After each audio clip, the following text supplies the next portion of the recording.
Are you asking these finalists to pledge to lower rates if they become the chair? No, I'll be asking questions and I'll be able to figure it out. Mr. President, we have 3 countries sending drugs to the U.S., Mexico, Venezuela, and Colombia. And you talked to the president of Mexico, you already talked to Nicolas Maduro. Have you considered talking to the president of Colombia, who you called a drug dealer? No, I haven't really thought too much about him. He's been fairly hostile to the United States, and I haven't given him a lot of thought. He's going to have himself some big problems if he doesn't wise up. Colombia is producing a lot of drugs. They have cocaine factories that they make cocaine, as you know, and they sell it right into the United States. So he better wise up, or he'll be next. He'll be next too. And I hope he's listening. He's going to be next. Yeah. Mr. President. Because we don't like people when they kill people, and they sell drugs, they kill them in the United States, and Colombia is a major manufacturer of drugs, meaning cocaine in particular, as you know. Thank you, Mr. President. Thank you. Multiple House Republicans in recent weeks, days, have been critical of Speaker Mike Johnson. I wanted to ask you if you're still confident in the Speaker to keep his conference together ahead of the midterms, and how often are you speaking about him? I think Mike Johnson is great. You know, he's had a majority of 2, 3, 4, then back to 2.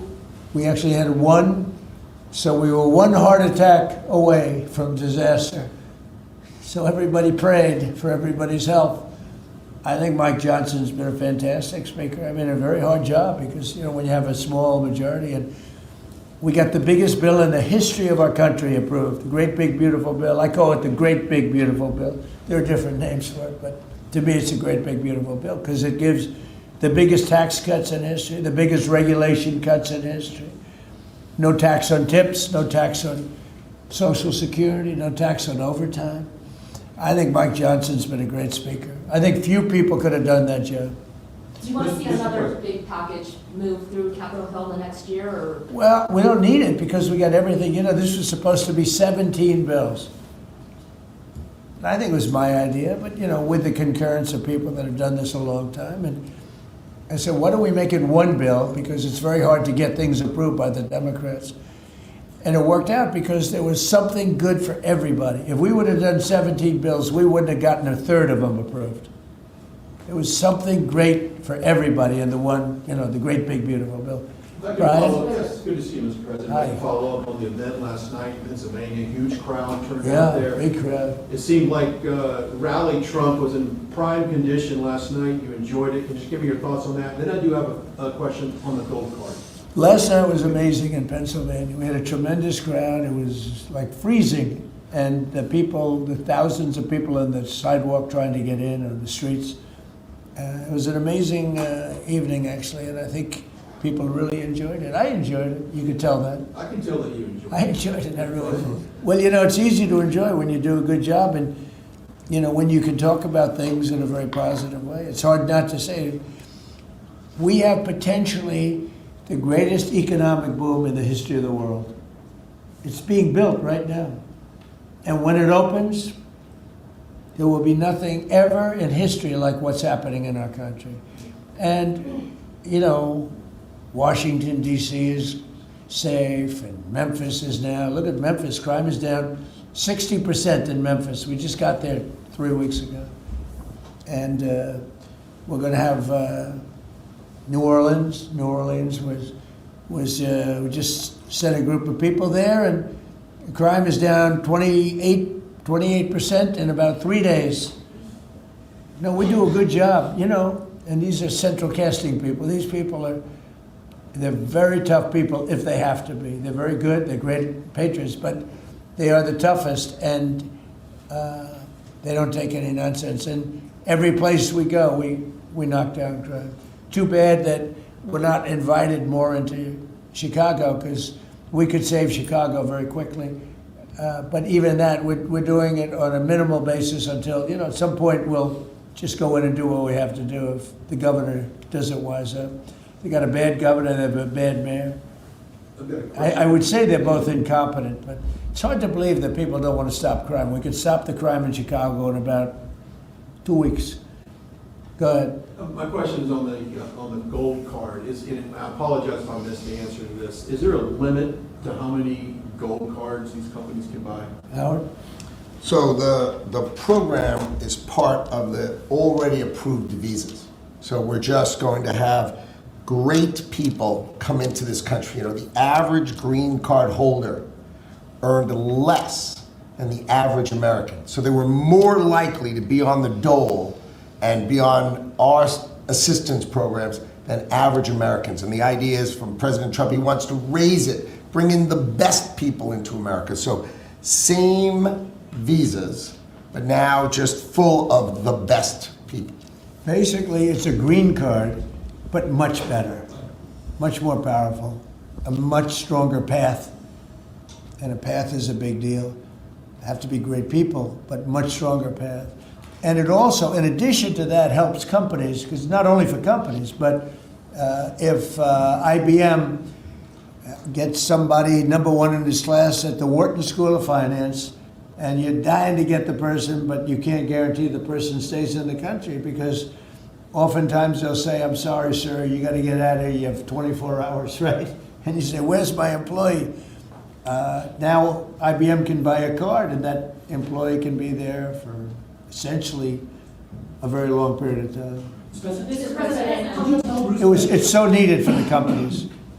You know, it's needed for others, but really it's basically a much better form of a green card. And you can't get green cards. They are impossible to get. This is much better than a green card. Yeah. Yes, so did you tell Bruce Blinken not to run for governor, or that she should think about not running for governor? I haven't spoken to, first of all, he's a friend, she's a friend. These are two great people running. In a way, I hate to see them running against each other. I hope they're not going to be damaging each other. But Elisa's fantastic, and Bruce is, they're two fantastic people. And I always hate it when two very good friends of mine are running. And I hope there's not a lot of damage done. Sometimes it works the other way. The victor ends up being much stronger because of it. A lot of times that happens in politics. You think you'll step in a couple months and actually see who performs? Well, I think in New York we have a convention toward the end of February, and I think you'll know pretty much at the end of February what's going to happen. And I'll probably have to, you know, do what I want to do. But I hope that he's running now, as you know, and she's running. We have two very talented people. Either one should win against the Democrats. Mr. President, the President legacy story lately focuses on one of your cabinet members predicting that you're going to fire this one or you're going to get rid of that one. Of all your cabinet members, who would you perceive as the most under attack? Well, I think my cabinet's fantastic. I read these same stories that I'm unhappy with this one or that one, and I'm not. I think the cabinet's done a great job. I read a story that I was unhappy with Pete because he was attacking drug dealers. I said, that's not exactly right. I would say very much the opposite. Pete Hegseth has been phenomenal. I read a story recently, I'm unhappy with Christie. I'm so happy with it. I mean, we have a closed border. We have a border that's the best border in the history of our country. Why would I be unhappy? She's fantastic, actually. No, we have a fantastic cabinet. Really fantastic cabinet. I mean, Lutnick I'll have to think about. No, Can't have everything. can't have everything. He's doing great. Well, Howard's done really well, and Scott's done really well. We have just a fantastic cabinet. I'll tell you who's doing a great job is Linda McMahon. We're bringing education back to the states where it belongs. Education is going, we can't do any worse than we're doing right now. Let the states run it. You know, if you go back to some of our states that are run so well, so good, I would say 40 of them. And then you'll have trouble with 5, and you'll have bigger trouble with another 5. But you have 35 or 40 states that will run education as good as Norway or Denmark, Sweden. We have some, you know, the heads of the list are Denmark, Norway, Sweden, a few others. I think if you go to Iowa and you go to Indiana and you go to, I can name a lot of states, I think it would be almost the equivalent or maybe better. But you can't run a school system in Iowa from Washington, D.C. Yeah. Sir, the Gaza plan, When do you expect to announce members of the Board of Peace, the leadership of that? Well, we'll do it early next year, and the Board of Peace are gonna, it'll be one of the most legendary boards ever. Everybody wants to be on it. It's mostly gonna be, I guess, we weren't thinking about it that way, but they wanna all do it. Basically, it'll be the heads of the most important countries. Mr. President. They all want to be on. It wasn't really planned. We thought we were going to get very distinguished people that do that kind of thing for a living. But really, it looks like it's turning out to be, they want to be on. The heads, the kings and the presidents, prime ministers, they all want to be on the Board of Peace. Mr. President, on the follow-up to last night's rally, can you clarify, you have called the affordability crisis as a Democratic hoax, but you also want to make America affordable again? No, Can the you word just the clarify? word that they use is a hoax, and because they're the ones that caused the problem. I'm talking about when you're trying to say it a different way. Now, it's pretty simple though if you listen. It's a hoax where they created the problem. They're the ones that gave the high prices. So when they use the word affordability, they shouldn't be using that word because they're the ones that created this problem. They created the highest inflation in history, and they created the highest prices in history. And now we have to get those things down. But when they go, they look and they say affordability. They never discuss it. They just say the election's about affordability. Well, it may very well be. I think it's also about still the board. You have to remember the job. The sad thing is, for 7 months, we've had no people come through our border. Nobody can even believe it. 0 people. And the people that do that are largely Democrats, which the people that do the stats. We've had no people come in, other than coming in legally. But if you take a look, and nobody wants to talk about that. In fact, last night I said, let me talk about the border. My own people told me, sir, nobody cares about the border anymore. You've fixed the problem. I said, do I get a little credit for fixing a disaster where millions of people a month would flow into our country, and from prisons and from gangs and from drug dealers and mental institutions? They say, sir, you fixed the border. Nobody cares. I say, but I care. It's sad when you fix something and then you can't even use it. You can't talk about it. My own people don't want to talk about it anymore. But very simply, the Democrats created the worst crisis of inflation that this country's ever had. And with that came the highest prices that we've ever had. And I'm fixing it. Mr. President, has Secretary Hegseth told you why he hasn't released the video of the second strike? No, he hasn't told me. I thought that issue was dead. You're surprised you bring it up. You must be Lawmakers are CNN. Lawmakers are still Are you talking about it CNN? on the Hill. Are you CNN? I am with CNN. Oh, gee, I'm shocked to find out. But lawmakers are still talking about it on the Hill. Well, I'll tell you, I don't know about lawmakers. Which lawmakers? You're talking about Mostly Democrats? Democrats have Talking been talking about Democrats? trying to release I it. mean, the people that you work for, the Democrats?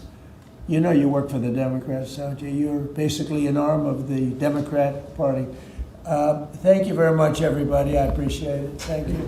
Thank you very much. Thank you guys. Come on, you want to talk? Thank you guys. Turn off the cameras. Thank you guys.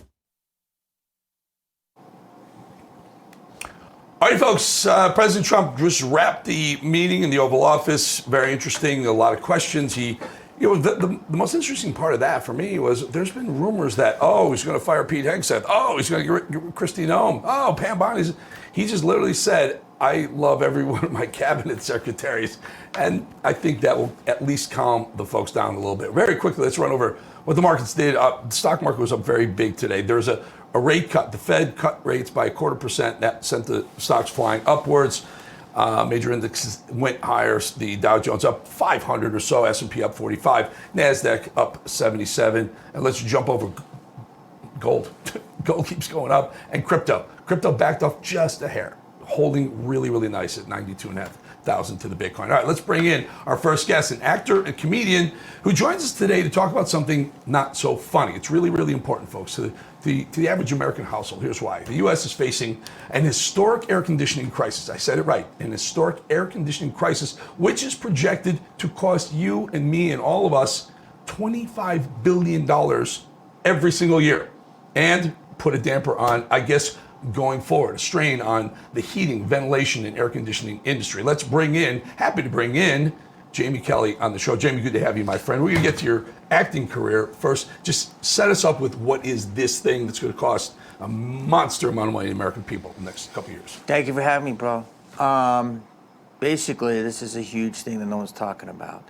A few years ago, there was a big meeting of 185 countries, and it was in Kigali, Africa, called the Kigali Agreement. They basically changed a whole gas and refrigerant that a lot of people are going to use. Mm-hmm. And the problem is that now we've picked up a new gas, a refrigerant, that is more flammable, more toxic, has PFAs in it, which are forever chemicals. Mm-hmm. It's more expensive. It gives nothing to the manufacturer here. Just so the folks understand, this is they're trying to phase out Freon, right? Because yes. They call it too toxic to the environment, whatnot. Mm-hmm. That's why if you've ever had your air conditioning reloaded with Freon, it costs you an arm and a leg because they're not producing it anymore. So very quickly, finish this rule change. They're phasing this out, and let's say it was $75 a canister. Now it can go up to $1,200. Yeah, it's It's insane. Yeah. So what's happening is that it is done in China, and then it's put in the unit in Mexico. So two countries benefit. It takes a backlog of 8 months. The reason I'm involved is I do comedy, and comedy clubs, people fanning themselves. I noticed it, and I was like, what's going on? And then they're like, we don't turn the air conditioning on. It's too expensive. Then I was in a high-end restaurant in L.A. We don't turn the air conditioning on. I'm like, what? And then I did a show in Palm Springs.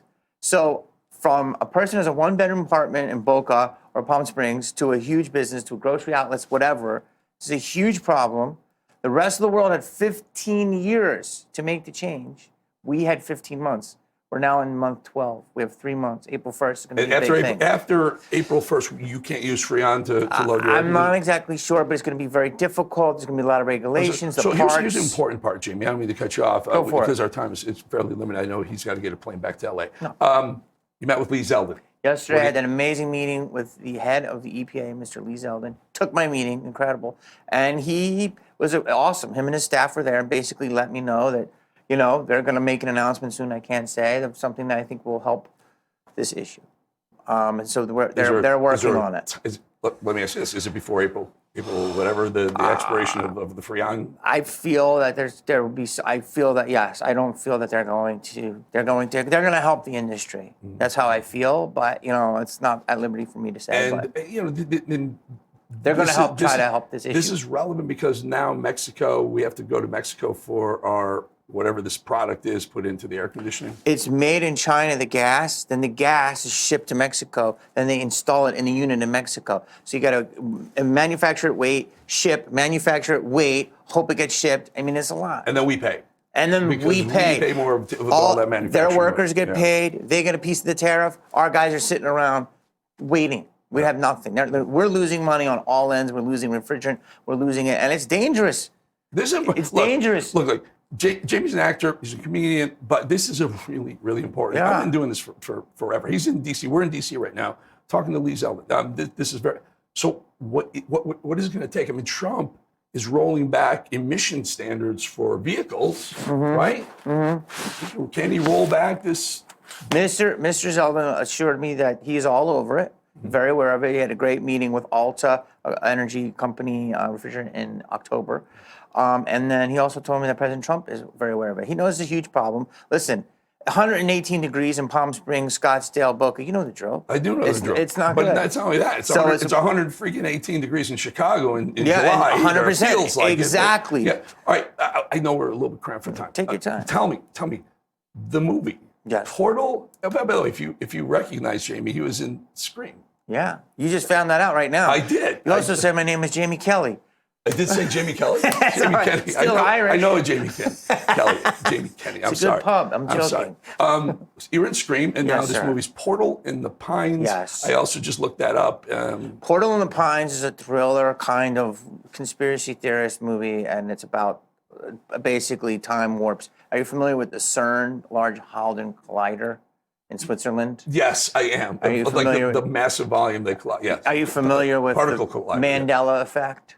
That I'm not. Well, it's basically just like they said in 2012, our timeline shifted.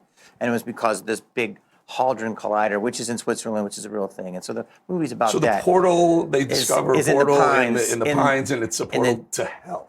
No hell, just another dimension. Well, you have you to see. better talk to Rotten Tomatoes. They said it's a portal to hell. All right. Yeah. Okay. You have a Wingman, which will be the Wingman will be, I'll be at 20, I'll be in your hood come, Fort Lauderdale Film Festival, February 27th. Wingman is my new comedy that's going to debut there. And then I also have another movie I did, and it's also on Amazon Prime, called Namaka, and that's If Moana Went Bad. Dumb question. Why does a successful working actor and comedian want to get involved in air conditioning? Because it's a real problem. I'm in my 50s. I noticed it through my job, people fanning themselves, and I'm lucky enough to have a platform. So it's like, I want to help. All right. Got it. Seriously. Jamie Kennedy, brother. Thank you. Portal. Thank you, brother. Prime Video. Thank you. Appreciate Thank your you, time. brother. Appreciate your Be time. safe. All right. Do we have Mad Dog? I can't hear you. No one's telling me. Do we have Peter McCullough? Well, let's do this instead. I'm going to read this if you want me to read it. It says joint pain. Do you want to do joint pain or do you want to do Birch Reed? I'll do whatever you guys want me to do. Silver! Let's do silver. Silver's a great Christmas gift.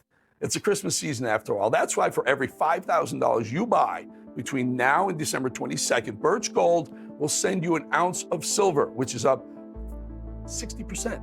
60% this year alone. It's $61 an ounce right now. Silver is insane. Smart people diversify and have a hedge. That's why I absolutely encourage you to buy gold, but not only buy gold, buy it from Birch Gold Group.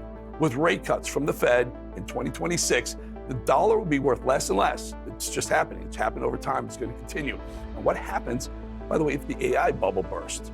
You better be diversified. Let Birch Gold Group help you convert an existing IRA or 401k into a tax-sheltered IRA in physical gold, gold bars, gold coins. And for every $5,000 you buy, you're going to get a free ounce of silver for your stocking or for your kids. By the way, what a great way to teach your kids about saving smartly. Just text the word America to 989898, America to 989898. Claim your eligibility for this offer again, America to 989898. Text it today because Birch Gold Group's free silver with qualifying purchase promotion ends on December 22nd. Again, one more time, you text that word America to 989898. We will be back in 2.5 minutes.